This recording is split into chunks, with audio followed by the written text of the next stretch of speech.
ഭഗവദ്ഗീത ശ്രീകൃഷ്ണോപദേശഗീത ആദ്യ പദം മുതൽ ധർമ്മത്തിലൂന്നിയ വേദവ്യാസ കവിത. ഹരി ഓം. എല്ലാവർക്കും എൻ്റെ വിനീത നമസ്കാരം. ഭഗവത്ഗീതയിലൂടെ ജീവിത വിജയം. വേദവ്യാസ കവിത. ഇവിടെ വിജയം കൈവരിക്കുക എന്നത് നമ്മുടെ ഓരോരുത്തരുടെയും ജീവിതത്തിൽ കിട്ടുന്ന അതീവ ഭാഗ്യമാണ്. ഈ ഭാഗ്യം നമുക്കുണ്ടാവണമെങ്കിൽ അതിനനുസരിച്ച് നമ്മുടെ ജീവിതത്തെ ചിട്ടപ്പെടുത്താൻ നാം തയ്യാറാവണം. അപ്പോൾ ഇവിടുത്തെ ഏറ്റവും വലിയ ചിട്ടപ്പെടുത്തൽ എന്ന് പറയുന്നത് നമ്മുടെ മനസ്സിനെ നമ്മൾ ശാന്തമാക്കാനും സ്വസ്ഥമാക്കാനും ഇന്നത്തെ ഭാഷയിൽ പറഞ്ഞാൽ റിലാക്സ് ചെയ്യാനും നമുക്ക് സാധിക്കുകയാണെങ്കിൽ നിങ്ങൾക്ക് കാണാം ജീവിതത്തിൽ പല ദുഃഖങ്ങളുടെയും വിഷമങ്ങളുടെയും അസ്വസ്ഥതയുടെയും ഭാരം വളരെ കുറവായിരിക്കും. ജീവിതം പലർക്കും പരാജയമാവുന്നതിന് കാരണം അവർക്കിഷ്ടമില്ലാത്ത കാര്യങ്ങൾ നടക്കുന്നതുകൊണ്ടല്ല, അല്ലെങ്കിൽ പ്രതികൂലമായ ചില കാര്യങ്ങൾ നടക്കുന്നതുകൊണ്ടല്ല, മറിച്ച് അതിനേക്കാൾ ഉപരി അവരുടെ മനസ്സിൻ്റെ അസ്വസ്ഥതകളുടെ തീവ്രത കൂടുതൽ കാരണമാണ്. മനസ്സിൻ്റെ ശാന്തത കൂടുന്തോറും പരാജയത്തെ പോലും വിജയമാക്കാൻ സാധിക്കും. മനസ്സിൻ്റെ സ്വസ്ഥത കൂടുന്ന ഒരാൾക്ക് പരാജയം പോലും വിജയമാണ്. അപ്പം നമ്മുടെ മനസ്സിൻ്റെ ക്വാളിറ്റിക്കനുസരിച്ചാണ്, യോഗ്യതയ്ക്കനുസരിച്ചാണ് ജീവിതത്തിൻ്റെ നിലവാരം. അതുകൊണ്ടാണ് ഭാരത ഋഷിവര്യന്മാർ പറയുന്നത് ഏറ്റവും പ്രാധാന്യം മനസ്സിന് കൊടുക്കണം. എന്നാൽ നാം മനസ്സിനെക്കുറിച്ച് പഠിക്കുന്നില്ല. മനസ്സ് മുഴുവൻ അഴിച്ചു വിട്ടിരിക്കുകയാണ്. അപ്പം ആ മനസ്സ് ചെറുപ്പത്തിൽ തന്നെ വാശിയും പിടിവാശിയും സ്വാർത്ഥതയും മത്സരവും പോരും അസൂയയും വിദ്വേഷവും കൊണ്ട് കലുഷിതമായി നിറഞ്ഞാൽ പിന്നീട് ആ മനസ്സിന് എവിടെയാണ് ജീവിതം ആസ്വദിക്കാൻ പറ്റുക? എവിടെയാണ് അതിലെന്തെങ്കിലും ഇൻവോൾവ് ചെയ്യാൻ സാധിക്കുക? അപ്പം അതുകൊണ്ട് ആദ്യം ഒരു യോഗ്യതയുള്ള മനസ്സ് നേടണം. ഈ യോഗ്യതയുള്ള മനസ്സിനെ നേടിയാൽ മാത്രമേ ജീവിതത്തിൽ ഏത് കർമ്മരംഗത്തും ഒരാൾ വിജയിക്കുള്ളൂ എന്ന് കൃഷ്ണൻ നമുക്ക് തെളിയിച്ചു തരികയാണ് ഗീതയിലെ 4-ാം അധ്യായത്തിലൂടെ. അപ്പോൾ നമുക്ക് ആ ശ്ലോകങ്ങളിലൂടെ കടന്നു പോവാം. നമ്മൾ നോക്കുന്നത് ഗീതയിലെ 4-ാം അധ്യായത്തിലെ 18-ാം ശ്ലോകമാണ്. ആ ശ്ലോകം നമുക്കൊന്ന് ചൊല്ലിക്കൊണ്ട് നമുക്ക് അതിലേക്ക് കിടക്കാം. കർമ്മണ്യകർമ്മയ പശ്യേ അകർമ്മണി ച കർമ്മയഃ സബുദ്ധിമാൻ മനുഷ്യേഷു സയുക്ത കൃഷ്ണ കർമ്മകൃത്. കഴിഞ്ഞ ക്ലാസ്സിൽ നമ്മൾ ഈ ശ്ലോകത്തിൻ്റെ ഒരു വ്യാഖ്യാനം കണ്ടു. അത് കുറച്ചുകൂടി ഡീറ്റെയിൽ ആയിട്ട് നമ്മൾ കാണുക. അതായത് നമുക്ക് ജീവിതത്തിൽ എന്താണ് യഥാർത്ഥത്തിൽ വേണ്ടതെന്ന് നല്ല ബോധ്യം ഉണ്ടാവുക. എന്താ വേണ്ടത്? സന്തോഷമായിട്ട് ജീവിക്കണം. നമുക്ക് മാത്രമല്ല സന്തോഷം, നമുക്കും നമ്മുടെ ചുറ്റുപാടിനുമൊക്കെ സന്തോഷം പകർന്നുകൊണ്ട് അങ്ങനെയുള്ളൊരു സന്തോഷത്തിൻ്റെ അറ്റ്മോസ്ഫിയറിൽ നമുക്ക് ജീവിക്കണം. എത്ര കാലം ജീവിക്കുന്നു എന്നുള്ളതല്ല, എങ്ങനെ ജീവിക്കുന്നു എന്നതാണ് മുഖ്യം.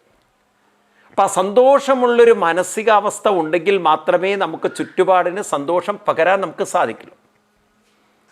അപ്പം ചുറ്റുപാടിന് സന്തോഷം പകരണം. എൻ്റെ ഏത് കർമ്മമേഖലകളിലും ഞാൻ വ്യവഹരിക്കുന്ന മേഖലകളിലൊക്കെ എനിക്ക് സന്തോഷം പകർന്നു കൊണ്ടുപോകണം, സന്തോഷം കൊടുത്തുകൊണ്ട് പോകണം. അപ്പം അതിന് ഞാൻ ആദ്യം എൻ്റെ മനസ്സിനെ സ്വസ്ഥമാക്കണം. അപ്പം അതുകൊണ്ടാണ് ചെറുപ്പകാലത്തിൽ തന്നെ കുട്ടികൾക്ക് 3 കാര്യങ്ങൾ അമ്മമാർ പരിശീലിപ്പിക്കണം. ഒന്ന് കൃത്യനിഷ്ഠ, രാവിലെ കാലത്തെണീക്കാനുള്ള പരിശീലനം. രണ്ടാമത്തത് കുറച്ചു നേരം ദീർഘ പ്രാണായാമവും ദീർഘ പ്രണവോപാസനയും ചെയ്ത് മനസ്സിൻ്റെ ഉള്ളിലേക്ക് മന്ത്രധ്വനികൾ കടത്തിവിട്ടുകൊണ്ട് മനസ്സിനെ അതിലേക്ക് അങ്ങനെ അലിയിപ്പിച്ച് ഏകാഗ്രത വളർത്തിയെടുത്തുകൊണ്ട് മനസ്സിൽ പ്രതിജ്ഞ ചെയ്യണം. മനസ്സിൽ ചില തീരുമാനങ്ങൾ ഉറപ്പിക്കണം. ഒന്നാമത്തത്, എന്തിനാണ് ഞാൻ ജീവിക്കുന്നത്? സന്തോഷം പകരാനാണ്, അല്ല സന്തോഷം എടുക്കാനല്ല, പകർന്നുകൊണ്ടെടുക്കുക, കൊടുത്തുകൊണ്ടെടുക്കുക. രണ്ടാമത്തെ എൻ്റെ ജീവിത ലക്ഷ്യം മനസ്സ് ശാന്തമാകുമ്പോഴേ എൻ്റെ പ്രവൃത്തികൾ ഉത്കൃഷ്ടമാവുള്ളൂ. പ്രവൃത്തി ശ്രേഷ്ഠമാകുന്നത് മനസ്സതിൽ അർപ്പിക്കപ്പെടുമ്പോഴാണ് എന്ന് മനസ്സിലാക്കിക്കൊണ്ട് മനസ്സിനെ ശാന്തമാക്കാൻ വേണ്ടി ഞാൻ നിരന്തരം പ്രയത്നിക്കണം. അപ്പോൾ മനസ്സ് ശാന്തമാവാത്തതിന് കാരണം അതിലുള്ള നേരത്തെ കൊണ്ടു നടക്കുന്ന ചില സ്വാർത്ഥ ചിന്തകളാണ്, ഇഷ്ടാനിഷ്ടങ്ങളുടെ ചിന്തകളാണ്. അപ്പം ഇത് മനസ്സിലാക്കിക്കൊണ്ട് ഞാൻ ഇങ്ങനൊരു കെണിയിൽപ്പെട്ടിരിക്കുകയാണ്, അല്ലെങ്കിൽ എൻ്റെ മനസ്സിലെ ദുർബല വികാരങ്ങളിൽ അസ്വസ്ഥനായിട്ടിരിക്കുകയാണ്, അതിൽ നീ പുറത്ത്, അതിന് സാധനയല്ലാതെ വേറെ വഴിയില്ല. അങ്ങനെ നമുക്കൊരു വ്യക്തമായ കാഴ്ചപ്പാടോടുകൂടി നമ്മൾ ജീവിക്കുമ്പോൾ കർമ്മണി അകർമ്മയ പശ്യേത്, കർത്തവ്യം നിർവഹിക്കുമ്പോഴും അകർമ്മണി അകർമ്മയ പശ്യ, അകർമ്മം എന്ന് പറഞ്ഞാൽ ശാന്തമായ, സ്വസ്ഥമായ, ഏകാഗ്രമായ, സന്തോഷം നിറഞ്ഞ ഒരു മനസ്സ് നമുക്ക് നേടിയെടുക്കാൻ പറ്റും. അപ്പം മനസ്സ്, ബുദ്ധി, ഈ രണ്ട് കാര്യങ്ങളാണ് പ്രവർത്തിക്കുന്നത്. അപ്പം നമ്മൾ കർത്തവ്യങ്ങൾ, നമ്മുടെ കടമകൾ ചെയ്യുമ്പോൾ ബുദ്ധി പ്രവർത്തിക്കുമ്പോൾ മനസ്സ് ശാന്തമാവുക, അതാണ് അകർമ്മണി. ബുദ്ധി കർമ്മണി, മനസ്സ് അകർമ്മണി. ബുദ്ധിയും മനസ്സും തമ്മിലുള്ള ബന്ധമാണ് കൃഷ്ണൻ ഇവിടെ കാണിച്ചു തരുന്നത്. അപ്പോഴാണ് നമ്മൾ ഏത് കാര്യവും കൂടുതൽ ഇൻവോൾവ് ചെയ്യുന്നു, അതിലൂടെ നമ്മൾ പലതും ഗ്രഹിക്കുന്നു. അമ്മമാർ ശരിക്കും മനസ്സിലാക്കണം ഈ പറയുന്നത്. ഈ ബുദ്ധിയും മനസ്സും തമ്മിലുള്ള ബന്ധം, ബോധമനസ്സും ഉപബോധ മനസ്സും എന്ത് വേണമെങ്കിൽ നിങ്ങൾക്ക് വിളിക്കാം. കോൺഷ്യസ് മൈൻഡ് എന്നോ ബുദ്ധിയെ സബ് കോൺഷ്യസ് മൈൻഡ് എന്ന് മൈൻഡിനെയോ നിങ്ങൾക്ക് വിളിക്കാം. പക്ഷെ പറഞ്ഞു വരുന്നത്, ബുദ്ധി ഒരു കാര്യത്തിൽ ഇൻവോൾവ് ചെയ്യുമ്പോൾ മനസ്സ് വളരെ ശാന്തതയോട് കൂടിയിട്ട് അതിൽ ചേരുമ്പോഴാണ് പഠിക്കേണ്ട കുട്ടിക്ക് പഠിക്കാനുള്ള ഏകാഗ്രതയും ജോലി ചെയ്യുന്ന ആൾക്ക് ജോലി ചെയ്യാനുള്ള ഉത്സാഹമൊക്കെ വരുന്നത്. അപ്പം മനസ്സെന്ന് പറയുന്നത് സ്വഭാവം, ആ സ്വഭാവത്തെ കെട്ടടക്കാനുള്ള നിരന്തര പ്രയത്നങ്ങൾ നമ്മൾ പരിശീലിപ്പിച്ചു കൊണ്ടേയിരിക്കണം. കാരണം ഓരോ വ്യക്തിയുടെയും മനസ്സിൽ അവരവരുടേതായിട്ടുള്ള ഇഷ്ടാനിഷ്ടങ്ങളുടെ ഒരു ശക്തി കേന്ദ്രം, വാസനാലോകം വളരെ തീവ്രമായിട്ടുണ്ട്. അത് നമ്മൾ അവഗണിച്ചു കൊണ്ടുപോയാൽ നമുക്ക് സുഖം എന്ന് പറയുന്നത്, കിട്ടുന്ന സുഖം, അതാണ് ഈ സ്വാർത്ഥ സുഖം. അതാണ് പലരും വെള്ളിയാഴ്ച വരെ കഷ്ടപ്പെട്ട് ജോലി ചെയ്യും, വളരെ അസ്വസ്ഥരായിട്ട് ജോലി ചെയ്യും, ശനിയാഴ്ച ഞായറാഴ്ച കറങ്ങാൻ പോകും, അല്ലെങ്കിൽ കിടന്നുറങ്ങും, അല്ലെങ്കിൽ വേണ്ടാത്ത കൂട്ടുകെട്ടിൽപ്പെട്ട് ലഹരി പാർട്ടികളൊക്കെ നടത്തിയവർ ജീവിതം അതാണ് എന്ന് തെറ്റിദ്ധരിക്കും. ഇതുകൊണ്ടൊക്കെ എന്താ സംഭവിക്കുന്നത്? പിൽക്കാലത്ത് മാരക രോഗികളായി മാറുന്നു. അവരറിയുന്നില്ല മനസ്സിൻ്റെ ഓരോ പ്രതിഷേധവും, മനസ്സിൻ്റെ എല്ലാ അഴിഞ്ഞാട്ടവും അല്ലെങ്കിൽ കുത്തഴിഞ്ഞിട്ടുള്ള ജീവിതവും നാളെ ശരീരത്തിന് പ്രഹരങ്ങൾ ഏൽപ്പിച്ചിരിക്കും. നിങ്ങൾ കള്ള് കുടിച്ച് ജീവിച്ചോളൂ, കുഴപ്പമില്ല. പക്ഷേ ഈ കള്ള് നിങ്ങൾക്ക് മനസ്സിന് തരുന്ന സുഖമുണ്ടല്ലോ, നിങ്ങളുടെ ആരോഗ്യത്തിന് പലതരത്തിലുള്ള ദുരിതങ്ങൾ ഉണ്ടാക്കുന്നു. നാളെ നിങ്ങളതിന് വലിയ വില കൊടുക്കേണ്ടി വരും. ഈ പുകവലിയുടെ പരസ്യം പറഞ്ഞ പോലെയാണ്. ഇന്ന് വില കൊടുത്തു വാങ്ങും, നാളെ നിങ്ങൾ അതിനും വലിയ വില നിങ്ങൾ കൊടുക്കേണ്ടി വരും. നിങ്ങൾ നോക്കൂ, നിങ്ങൾ എല്ലാ ഹോസ്പിറ്റലും പോയി നോക്കൂ, ഏറ്റവും കൂടുതൽ അവിടെ രോഗികളായിട്ട് വരുന്ന മദ്യപാനികളോ ലഹരിക്ക് അടിമപ്പെട്ടവരായിരിക്കും. അപ്പോൾ ഒരു ജീവിതത്തിൽ മുഴുവൻ എന്തിന് നമ്മളിങ്ങനെ കഷ്ടപ്പെട്ട് സുഖം അനുഭവിക്കണം? എന്തുകൊണ്ട് ശരിക്കുള്ള സുഖം അനുഭവിച്ചുകൂടാ? സുഖത്തിൻ്റെ ഉറവിടം എന്ന് പറയുന്നത് മനസ്സിൻ്റെ ശാന്തതയാണ്. മദ്യപിക്കുന്ന ആൾക്കും സുഖം കിട്ടുന്ന മനസ്സ് ശാന്തമാകുമ്പോഴാണ്. ലഹരി ഉപയോഗിക്കുന്ന ആൾക്കും സുഖം കിട്ടുന്ന മനസ്സിൻ്റെ ശാന്തതയാണ്. അപ്പോൾ ആ ശാന്തത നമുക്ക് കൃത്യനിഷ്ഠകളിലൂടെ, സാധനാനുഷ്ഠാനങ്ങളിലൂടെ, അതായത് പ്രാണായാമം, പ്രണവം, ശങ്കരാചാര്യസ്വാമികൾ പറയുന്നില്ലേ, പ്രാണായാമം പ്രത്യാഹാരം നിത്യാനിത്യവിവേകവിചാരം ജപ്യസമേതം സമതിവിതാനം കുർവവതാനം മഹതവതാനം. രാവിലെ എണീറ്റ് കുറച്ച് നേരം പ്രാണായാമവും അതുപോലെ പ്രണവോപാസനയും ധ്യാനം തുടങ്ങിയിട്ടുള്ളൊക്കെ പരിശീലിച്ച് മനസ്സിനെ ശാന്തമാക്കാൻ, കെട്ടടക്കാൻ നമ്മൾ നിരന്തരമായ പ്രയത്നം ചെയ്യുകയാണെങ്കിൽ ആ മനസ്സ് കെട്ടടങ്ങുമ്പോൾ, അകർമ്മണി, മനസ്സ് ശാന്തമാകുമ്പോൾ ബുദ്ധിക്ക് വളരെ തീവ്രമായിട്ട് പ്രവർത്തിക്കാൻ പറ്റും. അപ്പോൾ എല്ലാ കുട്ടിക്കും ഏകാഗ്രത കിട്ടും, എല്ലാ വ്യക്തികൾക്കും ജോലിയിൽ വളരെ ഫോക്കസ് ചെയ്യാൻ പറ്റും. അപ്പം നമ്മുടെ മനസ്സിൻ്റെ 2 ചാലഞ്ചുകളാണ് നമുക്ക് മാറ്റുന്നത്. ഒന്ന് ആലസ്യം, 2 അസ്വസ്ഥത. ആലസ്യം എന്ന് പറയുന്നത് മാറ്റിയെടുക്കാൻ കൃത്യനിഷ്ഠ അല്ലാതെ വഴിയില്ല. അസ്വസ്ഥത ഉണ്ടാവുന്നതിന് കാരണം ഒന്ന് വ്യക്തതയില്ല ജീവിതത്തെക്കുറിച്ച്, അതുകൊണ്ടാണ് അസ്വസ്ഥത. അപ്പം എനിക്ക് സുഖം പകരണം, എനിക്ക് എല്ലാവർക്കും സുഖം പകരണം, അതിനെന്താ വഴി? മനസ്സ് ശാന്തമാവണം. 3 വേണ്ടു. അപ്പം ആ മനസ്സ് ശാന്തമാവാനാണ് ഞാനിതൊക്കെ ചെയ്യുന്നത്. സർവേ മനോനിഗ്രഹ ലക്ഷണാന്ത പരോഹിയോഗോ മനസ്സമാധി. കൃഷ്ണൻ ഭാഗവതത്തിൽ പറയുന്നതാണ്.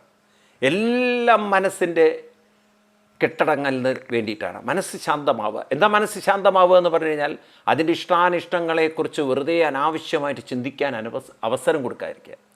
അത് അനവസരത്തിൽ ചിന്തിക്കും. ഈ തരത്തിൽ മനസ്സങ്ങനെ ഇൻവോൾവ് ചെയ്യുമ്പോൾ ആ പ്രവൃത്തി ഉത്കൃഷ്ടമാവുന്നു. ആ പ്രവൃത്തി കൊണ്ട് ഒരിക്കലും ഭാരമുണ്ടാവുന്നില്ല. അപ്പം അതുകൊണ്ട് കൃഷ്ണൻ പറയുന്നു, അങ്ങനെ പ്രവർത്തിക്കുന്നവരുടെ ആ പ്രവർത്തനങ്ങളായിരിക്കും ഒരു വ്യക്തിയുടെ ഉന്നതിക്ക്, ഒരു രാഷ്ട്രത്തിൻ്റെ പുരോഗതിക്ക് ഏറ്റവും കൂടുതൽ ഉതകുന്നത്. അപ്പം നമ്മളൊക്കെ വ്യക്തിപരമായി ഉയരണം.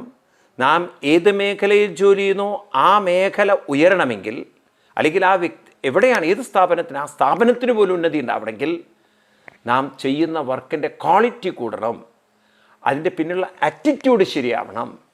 അപ്പോൾ ആ ക്വാളിറ്റി, ആറ്റിറ്റ്യൂഡ് അത് ശരിയാക്കിയെടുക്കാനാണ് ഞാൻ ഈ സാധനാനുഷ്ഠാനങ്ങളൊക്കെ കൃത്യതയോടെ ചെയ്യുന്നത് എന്ന ബോധത്തോടുകൂടി അങ്ങനെ പരിശീലിച്ചു വന്നാൽ ഈ മനസ്സുണ്ടാക്കുന്ന പ്രതിഷേധങ്ങളെ, പ്രശ്നങ്ങളെ നമുക്ക് നിയന്ത്രിക്കാൻ പറ്റും. കർമ്മണി അകർമ്മയ. ബുദ്ധി കർമ്മം ചെയ്യുമ്പോഴും മനസ്സ് ശാന്തമാവട്ടെ, മനസ്സിന് വ്യക്തത ഉണ്ടാവട്ടെ. ഞാൻ ചെയ്യുന്നത് മറ്റുള്ളവരുടെ സുഖത്തിന് വേണ്ടിയിട്ടാണ്. 2, ആ സുഖം എനിക്ക് സാധനാനുഷ്ഠാനങ്ങളിലൂടെ കിട്ടണമെങ്കിൽ ഞാൻ നിരന്തരമായി സാധനാനുഷ്ഠാനങ്ങൾ പ്രാക്ടീസ് ചെയ്ത് മനസ്സിനെ കെട്ടടക്കണം. ഇനി കൃഷ്ണൻ വീണ്ടും പറയുന്നു, അകർമ്മണി ച കർമ്മയ. അകർമ്മണി, അകർമ്മത്തിൽ കർമ്മത്തെ കാണൂ. അകർമ്മണി എന്ന് പറഞ്ഞാൽ എന്താണ് ഇവിടെ അർത്ഥം? അപ്പം ഇവിടെ നാം തിരിക്കുകയാണ് ഇനി. അതായത് ഒരു പ്രവൃത്തി കഴിഞ്ഞാൽ നമ്മൾ വീണ്ടും മറ്റൊരു കർത്തവ്യത്തിലേക്ക് മാറുന്നു. എപ്പോഴും നമുക്ക് ഒരേ കർത്തവ്യമായിട്ട് ഇരിക്കാൻ പറ്റില്ലല്ലോ. ഇപ്പോൾ ജോലി ചെയ്യുന്ന ഒരാളെ സംബന്ധിച്ച് ജോലി സ്ഥലം കഴിഞ്ഞാൽ പിന്നെ വീട്ടിലേക്ക് വരണം. അതുപോലെ തന്നെ വീട്, സമൂഹം, പലതും ഉണ്ടല്ലോ നമുക്ക് ഉത്തരവാദിത്തം. അപ്പോൾ ഓരോരുത്തർക്കും ഇന്നിപ്പോൾ സംഭവിക്കുന്നതെന്ന് വെച്ചാൽ, ഒരു വശത്ത് നമ്മൾ ബോറടിച്ചാൽ ബാക്കിയുള്ള കാര്യങ്ങളിലൊക്കെ മനസ്സിന് മടുപ്പും മുരടിപ്പുമാണ്. ഇപ്പം സന്തോഷത്തോടു കൂടിയിട്ട് നമുക്ക് ആ ലൈഫ് കൊണ്ടുപോകാൻ പറ്റില്ല. ഇപ്പം പഠിക്കാൻ പോകുന്ന കുട്ടിക്ക് പഠിച്ചു കഴിഞ്ഞാൽ പിന്നെ അങ്ങോട്ട് മടുത്തു, പിന്നെ വീട്ടിലൊരു സഹായം ചെയ്യാൻ കുട്ടിക്ക് മനസ്സില്ല. ജോലി ചെയ്യുന്ന ആൾക്ക് അവിടെ പോയി ആകെ എക്സോസ്റ്റഡ് ആയിട്ട് വന്ന് വീട്ടിലെത്തുമ്പം എല്ലാം പ്രാഗി ബഹളം വെച്ച്. അതുകൊണ്ടാണ് മിക്കവാറും വീടുകളിലൊക്കെ ഹോട്ടലിൽ നിന്ന് വാങ്ങിച്ച് കഴിക്കുന്നത്. കാരണം ഭക്ഷണം വെക്കാനൊന്നും മൂടില്ല, ടയേർഡായി. അപ്പം അവിടേക്കാണ് നമ്മൾ മനസ്സ് ആസ്വദിച്ചുകൊണ്ട് പല കർമ്മങ്ങളും ചെയ്യുമ്പോൾ, മനസ്സ് സ്വസ്ഥമാകുമ്പോൾ, തിരിച്ച് ആ വർക്ക് കഴിഞ്ഞ് നമ്മൾ വീടുകളിലോ മറ്റോ എത്തിച്ചേരുമ്പോൾ അവിടുത്തെ സ്ഥലങ്ങളിലും നമുക്ക് സന്തോഷത്തോടുകൂടി ഇൻവോൾവ് ചെയ്യാൻ സാധിക്കണമെങ്കിൽ ഒരു പ്രവൃത്തി ചെയ്തതിൻ്റെ എല്ലാ തരത്തിലുള്ള ഒരു ചിന്തയും, അതായത് ഇഷ്ടാനിഷ്ടങ്ങളുടെ ചിന്തയാലും ശരി, ആരെങ്കിലും എന്തെങ്കിലും പറഞ്ഞതായാലും ശരി, അല്ലെങ്കിൽ എന്തെങ്കിലും കണ്ടതായാലും ശരി, എന്തെങ്കിലും കേട്ടതായാലും ശരി, ഇതൊന്നും നമ്മുടെ മനസ്സിനെ ചിന്തിച്ച് സമയം കളയാൻ അനുവദിക്കും. അപ്പം മനസ്സിന് വേണ്ടാത്ത ചിന്ത അയവിറക്കാനോ അല്ലെങ്കിൽ നാളെ ചെയ്യേണ്ട കടമകളെക്കുറിച്ച് ആകെ ഉത്കണ്ഠപ്പെടാനോ അനുവദിക്കാതെ ആ മനസ്സിനെ നാം ചെയ്യുന്ന പ്രവൃത്തികളിലേക്ക് കൊണ്ടുവരാൻ സാധിക്കണമെങ്കിൽ ആ മനസ്സിൻ്റെ കൺട്രോൾ നമ്മുടെ കയ്യിലിരിക്കണം. ഇപ്പോൾ നാം മനസ്സിൻ്റെ കൺട്രോളിലാണ്, മനസ്സ് നമ്മുടെ കൺട്രോളിലല്ല. എന്ത് ചിന്തിക്കണം, എന്ത് ചിന്തിക്കരുത്, അത് തീരുമാനിക്കാൻ നമുക്ക് പറ്റുന്നില്ല. മനസ്സാണ് പറയുന്നത് നീ ഇന്നത് ചിന്തിച്ചാൽ മതി. ഇപ്പം സ്വസ്ഥമായിട്ടിരിക്കുമ്പോഴും മനസ്സ് അസ്വസ്ഥമായ ഒരു ചിന്തയിലേക്ക് വരികയാണെങ്കിൽ നമ്മൾ കിടന്ന് അസ്വസ്ഥരാവുകയാണ്. നമുക്ക് ആ ചിന്തയെ വിടാൻ പറ്റുന്നില്ല. അതുകൊണ്ട് കൃഷ്ണൻ പറയുന്നു, അകർമ്മണിച്ച കർമ്മയേ. ഒരു കർമ്മത്തെ വിട്ടു, ഒരു പ്രവൃത്തി കഴിഞ്ഞാൽ അകർമ്മമായി. അകർമ്മം എന്ന് പറഞ്ഞാൽ ഒന്നും ചെയ്യുന്നില്ല. പക്ഷെ അപ്പോഴും മനസ്സിനെ കർമ്മയേ, മനസ്സിനെ കർമ്മം ചെയ്യിക്കുക. മനസ്സ് നമ്മുടെ നിയന്ത്രണത്തിലാണെന്ന് ഒരിക്കലും തെറ്റിദ്ധരിക്കരുത്. അത് വെറും മിഥ്യാബോധമാണ്. ആ മിഥ്യാധാരണ ഒരു ദിവസം നമുക്ക് മനസ്സിലാവും. ഇപ്പം ചെറുപ്പത്തിലൊക്കെ നമ്മൾ മനസ്സിനെ ഒട്ടും ഗൗനിക്കാതെ ജീവിക്കും. കാരണം നമ്മുടെ ഒരു ധാരണ നമ്മുടെ യങ് ഏജിൽ മനസ്സ് നമ്മൾ പറഞ്ഞാൽ അനുസരിക്കുന്ന, പക്ഷെ മനസ്സിൻ്റെ കണക്ക് കൂട്ടൽ മുഴുവൻ തെറ്റും. കണക്ക് നമ്മുടെ മനസ്സ് നമ്മുടെ കണക്ക് തെറ്റിക്കും എന്നത് ആത്മഹത്യ ചെയ്യാൻ പോകുന്ന ചെറുപ്പക്കാരുടെ ആ മാനസികാവസ്ഥ നോക്കിയാൽ മനസ്സിലാവും. കാരണം അവരുടെ കണക്കുകൂട്ടൽ മുഴുവൻ മനസ്സ് തെറ്റിച്ചു. അപ്പം അതുകൊണ്ട് നമ്മുടെ മാനസികാവസ്ഥ ഒരിക്കലും കൈവിട്ടു പോകാതിരിക്കണമെങ്കിൽ ഒരു ജോലി കഴിഞ്ഞാലും മനസ്സിന് ജോലി കൊടുത്തുകൊണ്ടിരിക്കണം. അതിനാണ് ജപം തുടങ്ങിയിട്ടുള്ളതൊക്കെ നിരന്തരം പരിശീലിക്കേണ്ടത്. എൻ്റെ മനസ്സിൻ്റെ സന്തോഷം അത് മറ്റുള്ളവരിലേക്ക് പകർന്നു കൊടുക്കണം. ഞാൻ സന്തോഷം കണ്ടെത്തുന്ന തപസ്സിൽ നിന്നാണ്. തപസ്സിലൂടെ രൂപപ്പെടുന്ന മാനസികമായ ശക്തി ഞാൻ മറ്റുള്ളവർക്ക് പകർന്നു കൊടുക്കണം. മറ്റുള്ളവരുടെ ജീവിതം സുഖമായിരിക്കണം. അപ്പം അതുകൊണ്ട് ദിവസവും രാവിലെയും വൈകുന്നേരമൊക്കെ കുറച്ചു നേരം നിവർന്നിരുന്ന് ഉപാസനാദി സംസ്കാരങ്ങൾ പരിശീലിച്ചെടുക്കാൻ പറ്റുന്ന ആളുകളെ സംബന്ധിച്ച് ഈ പറഞ്ഞ ഈ പോയിൻ്റ് മനസ്സിലാവും. കർമ്മണി അകർമ്മ, അകർമ്മ അകർമ്മണി കർമ്മ. അപ്പം ശരീരം പ്രവർത്തിക്കുമ്പോഴും മനസ്സ് ശാന്താവുക. ഇനി ശരീരത്തിൻ്റെ പ്രവൃത്തി ഒന്നിൽ നിന്ന് വിട്ട് മറ്റൊന്നിലേക്ക് തിരിയുമ്പോഴും മനസ്സ് വളരെ ശാന്തവും ഏകാഗ്രവുമായിട്ട് അവനവൻ്റെ കർമ്മങ്ങൾ ചെയ്യാൻ സാധിക്കുക. എന്തൊരാശയമാണ് നോക്കൂ നിങ്ങൾ. അപ്പോൾ ആ മനസ്സിൻ്റെ ആറ്റിറ്റ്യൂഡ്, മനസ്സിൻ്റെ ആ ഒരു സമീപനം, മനോഭാവം, അതിനെ നമ്മൾ ഡെവലപ്പ് ചെയ്ത് കൊണ്ടുവരികയാണെങ്കിൽ ബുദ്ധിമാൻ മനുഷ്യേഷു സ ബുദ്ധിമാൻ, അവരാണ് ഏറ്റവും ശ്രേഷ്ഠനായ ബുദ്ധിമാൻ. കാരണം അവരെ തളർത്താനോ അവരെ അസ്വസ്ഥമാക്കാനോ ഒരു ചിന്തയ്ക്ക് സാധ്യമല്ല. അവരവരുടെ ഏത് കർമ്മമേഖലയിലും മുഴുകുന്നു. ആ കർമ്മമേഖലയിൽ നിന്ന് അവർ വിടുമ്പോൾ മനസ്സപ്പോഴും അവരുടെ സാധനാ കർമ്മമേഖലയിൽ മുഴുകുന്നു. അപ്പം അങ്ങനെ മനസ്സിനെ എന്തു ചിന്തിക്കണം എന്തു ചിന്തിക്കരുത് എന്ന് സ്വയം പരിശീലിപ്പിച്ചെടുക്കാൻ സാധിക്കുന്ന ആളുകൾ അവരാണ് ശരിക്കും ജീവിതത്തിൽ വിജയിക്കുന്നത്. മനസ്സിനെ പരിശീലിപ്പിക്കുന്ന ആളുകൾക്കാണ് വിജയമുള്ളത്. അപ്പം അതുകൊണ്ട് കൃഷ്ണൻ പറഞ്ഞു സ യുക്ത കൃഷ്ണകൃത്. അവർ ജീവിതത്തെ സമഗ്രമായിട്ട് പൂർണ്ണമായിട്ട് മനസ്സിലാക്കിയവരാണ്. അവരാണ് ബുദ്ധിമാൻ പണ്ഡിതന്മാർ. അപ്പം അതുകൊണ്ട് ഈ ഒരു ശ്ലോകം ശ്രദ്ധിക്കുക നിങ്ങൾ. ഒരു ഉദാഹരണം പറയുകയാണെങ്കിൽ ഈ വാക്കിൻ്റെ ഒരു അർത്ഥം എളുപ്പം മനസ്സിലാക്കാൻ, ഇപ്പോൾ ഒരു അമ്മ അവരുടെ കുട്ടിക്ക് കൊച്ചു കുഞ്ഞിന് അസുഖം വന്നു. അത് രാത്രി. അമ്മ ആ കുട്ടിയും കൊണ്ട് ഹോസ്പിറ്റലിൽ പോകണം. തൻ്റെ കുഞ്ഞിനുണ്ടായ രോഗത്തിൽ അമ്മ അങ്ങേറ്റം അസ്വസ്ഥയാണ്. ആ അമ്മയുടെ അടുത്ത് നിന്ന് കുട്ടിയെ ഡോക്ടർ കൊണ്ടുപോകുന്നു, അല്ലെങ്കിൽ നേഴ്സ് കൊണ്ടുപോകുന്നു. അവരെ ആശുപത്രിയിൽ അഡ്മിറ്റ് ചെയ്യുന്ന കുട്ടിയെ ഡോക്ടർ വന്നിട്ട് പറഞ്ഞു വിഷമിക്കൊന്നും വേണ്ട, കുട്ടി ഓക്കെയാണ്, ഒരു 24 മണിക്കൂർ ഒരു ഒബ്സർവേഷനിൽ ഇട്ടിട്ടുണ്ട്, ഒരു പ്രശ്നമില്ല, എല്ലാം എവറിത്തിങ് നോർമൽ എന്ന് പറഞ്ഞിട്ട് അമ്മയെ ആശ്വസിപ്പിക്കുകയാണ്. അപ്പോൾ പറഞ്ഞു ഒരു നേഴ്സിനെ അവിടെ ഡ്യൂട്ടിക്ക് വെച്ചിട്ടുണ്ട് കുട്ടിയുടെ കാര്യത്തിന് വേണ്ടിയിട്ട്. ഇപ്പോൾ അമ്മയും ഉറക്കൊഴിയുന്നു, നേഴ്സും ഉറക്കൊഴിയുന്നു. അമ്മയ്ക്ക് തൻ്റെ കുഞ്ഞിന് എന്താ സംഭവിക്കുക, ഒരു പ്രശ്നമില്ല എന്ന് ഡോക്ടർ പറഞ്ഞാൽ ദൈവമേ ഇനി എന്തെങ്കിലും പ്രശ്നങ്ങൾ ഉണ്ടായിരിക്കുമോ, അല്ലെങ്കിൽ എന്താ ഇങ്ങനെ വരാൻ കാരണം എന്നൊക്കെ ഉള്ള 1000 ചിന്തകളിലേക്കാണ് അമ്മയുടെ മനസ്സ് കാടുകയറുന്നത്. എന്നാലും അമ്മ വളരെ സ്വസ്ഥചിത്തയാണ്. എന്നാൽ അവിടെ ഇരിക്കുന്ന നേഴ്സിനാണെങ്കിലോ ഡ്യൂട്ടി ടൈം കഴിഞ്ഞു, ഇനി എന്നെ പിടിച്ചിരുത്തുകയാണ്, ഇനിയിപ്പോൾ ഈ കുട്ടിയുടെ കാര്യത്തിൽ എന്താവും ഒരു തീരുമാനമാവും, ഞാനിവിടെ കിടന്ന് കഷ്ടപ്പെടുന്നു, എനിക്ക് വീട്ടിൽ പോകാൻ പറ്റില്ലല്ലോ, ഞാൻ എന്തിനാണ് ബുദ്ധിമുട്ടുന്നത്, ഇങ്ങനെ ഒരു വശത്ത് നേഴ്സ് പ്രാഗിക്കൊണ്ടിരിക്കണം മൊബൈലിൽ. എന്നിട്ട് വീട്ടിലെ ഭർത്താവിന് ടെക്സ്റ്റ് അയക്കുന്നുണ്ട്, കുട്ടിയെ അഡ്മിറ്റ് ചെയ്തിട്ടുണ്ട്, ഇത് എപ്പോഴാവും ഒന്ന് തീർന്ന് കിട്ടുക, ഒന്ന് കഴിഞ്ഞിട്ട് വേണം അങ്ങോട്ട് വരാൻ. ഇവിടെയാണെങ്കിൽ പാവം അമ്മ നാമം ജപിച്ചും ഭഗവാന്റെ മന്ത്രങ്ങളൊക്കെ ചൊല്ലി കുട്ടിക്കൊരു കുഴപ്പമുണ്ടാവരുതേ എന്ന്. രണ്ടുപേരും പ്രവർത്തിക്കുന്നുണ്ട്. ഒരാൾ കർമ്മണി, ഒരാൾ കർമ്മം ഡ്യൂട്ടി ചെയ്യണം, പക്ഷേ അസ്വസ്ഥയായിട്ട് ചെയ്യണം. മറ്റാളും തൻ്റെ കുട്ടിക്ക് വേണ്ടിയിട്ട് പ്രാർത്ഥന തുടങ്ങിയുള്ള കാര്യങ്ങളിൽ ശാരീരികമായിട്ട് അവർ അകർമ്മത്തിലാണ്, എന്നാൽ മനസ്സ് കർമ്മത്തിലാണ്. നമുക്ക് എത്ര മനോഹരമാണ് അമ്മയ്ക്കൊരു ബോറിംഗ് ഇല്ല. അമ്മയ്ക്ക് എത്ര മണിക്കൂർ വേണമെങ്കിലും അവിടെ ഇരിക്കാൻ പറ്റും, അമ്മയ്ക്ക് എത്ര സമയം വേണം, കാരണം ആ കുട്ടി തൻ്റെ കുട്ടിയാണ്. നേഴ്സിന് ആ ഭാവം വരുമോ, ആരുടെയോ കുട്ടി, എനിക്കാണെങ്കിൽ എൻ്റെ കുട്ടി അവിടെ ഇന്ന് പരീക്ഷാ റിസൾട്ടും കേട്ടിട്ട് തോറ്റിട്ടിരിക്കുകയാണ്, അതിന് പോയിട്ട് വേണം 2 എണ്ണം വെച്ച് കൊടുക്കാൻ. ഇത്രയും കാശൊക്കെ ഉണ്ടായിട്ട് അതിനെ ട്യൂഷനും പറഞ്ഞയച്ചിട്ട് അതിനൊരു ബോധവുമില്ല, അത് കിടന്ന് കമ്പ്യൂട്ടറിൽ ഇരുന്ന് കളിക്കണമെന്ന് പറഞ്ഞിട്ട് ആ ദേഷ്യത്തിലാണ് നേഴ്സ് ഇരിക്കുന്നത്. ഇപ്പം നോക്കൂ നിങ്ങൾ, ഇവിടെ എപ്പോഴും നമ്മുടെ മനസ്സിന് 100% നമ്മൾ ചെയ്യുന്ന കാര്യത്തിൽ മുഴുകാൻ പറ്റിയിട്ടില്ലെങ്കിലും അതൊരു പരിശ്രമം നിരന്തരം ചെയ്യുകയാണെങ്കിൽ ഉള്ളിടത്തോളം നമുക്ക് ലൈഫിനെ ആസ്വദിക്കാൻ പറ്റും. മനുഷ്യൻ്റെ കണക്കുകൂട്ടൽ എത്ര തെറ്റാണെന്ന് നോക്കൂ. മനുഷ്യൻ കണക്കുകൂട്ടുന്നത് എന്താണ്? പണം കിട്ടിയാൽ, കല്യാണം കഴിച്ചാലൊക്കെ സുഖം എന്നാണ്. പക്ഷെ പണം കിട്ടിക്കഴിഞ്ഞാൽ മനസ്സ് അസ്വസ്ഥമാണ്. കല്യാണം കഴിയുന്ന ഒരാളുടെ മനസ്സ് അസ്വസ്ഥമാണ്. ഇവർക്ക് എന്ത് സുഖമാണ് കിട്ടുന്നത്? കുറച്ചു നേരത്തെ സുഖത്തിനെയാണ് ഇവർ വലിയ സുഖമായി കൊണ്ടു നടക്കുന്നത്.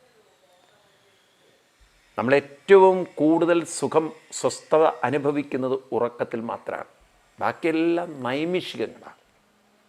ഇന്ദ്രിയങ്ങളിൽ ഉറക്കിട്ടുന്നൊക്കെ നിങ്ങൾക്ക് 5-10 മിനിറ്റ്. ഇനിയിപ്പോൾ ഒരു മദ്യപാനിയുടെ സുഖമാണെങ്കിൽ പോയി കഴിഞ്ഞാൽ അയാൾ ബോധത്തോടു കൂടിയിട്ടാണെങ്കിൽ 1 മണിക്കൂർ കൊണ്ട് തീരും അയാളുടെ എല്ലാ ലഹരിയുടെ അവസ്ഥ. 3, 4, 5 മണിക്കൂർ ലഹരിയിൽ ആരും ഇതുവരെ ബോധത്തോടു കൂടി ഇരുന്നില്ല. ഒരു അരമണിക്കൂർ കഴിയുമ്പോഴേക്കും അയാൾ ബോധം കെട്ടുറങ്ങിയിട്ടുണ്ടാവും. അപ്പോൾ ഈ മനസ്സ് കെട്ടടങ്ങി കിട്ടുന്ന സുഖം, ഉറക്കത്തിൻ്റെ സുഖം ഉണ്ടല്ലോ, അതങ്ങനെ മണിക്കൂറുകളോളം നിറഞ്ഞു നിൽക്കുന്നത്.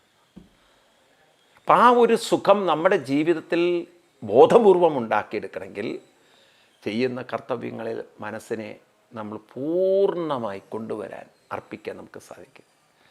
അതിനാണ് നമ്മൾ മനസ്സിൻ്റെ മറ്റ് ചിന്തകളെ മറികടക്കാൻ, മനസ്സിന് ശക്തി പകരാൻ സാധനാനുഷ്ഠാനങ്ങൾ അനുഷ്ഠിക്കുന്നത്.